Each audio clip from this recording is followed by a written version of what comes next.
के बाद एक बार फिर से आपका स्वागत करते हैं। पब्लिसिटी कमेटी सरहद इंटरनेशनल कारगिल मैराथन 2022 की पहली बैठक chamber of chairman sub committee publicity committee में हुई।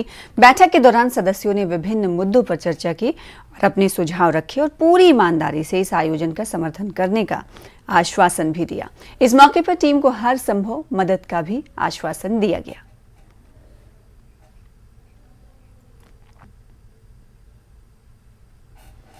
और अब हिमाचल प्रदेश की कुछ खबरें। शिमला में सचिवालय में कैबिनेट की बैठक हुई, जिसमें सीएम जयराम ठाकुर की कई घोषणाओं पर मुहर लगाई गई। साथ ही हाटी समुदाय को जनजातीय का दर्जा देने का पीएम मोदी का आभार जताया गया। कैबिनेट ने एसएमसी पॉलिसी में परिवर्तन, एसएमसी शिक्षकों को कैजुअल लीव और मैटरनिटी लीव देने का फैसला किया गया। साथ ही 12 साल से कार्यरत पंचायत चौकीदारों को दैनिक भोगी बनाने को मंजूरी दी गई।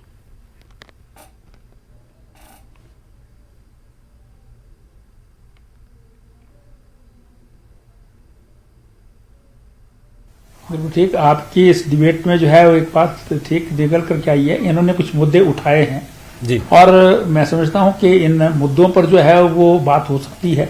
इसीलिए हिमाचल प्रदेश की सरकार ने चीफ सेक्रेटरी की अध्यक्षता में एक कमेटी बनाई थी और इन सब चीज़ों पर जो है वो विचार विमर्श बातचीत की जा सकती है।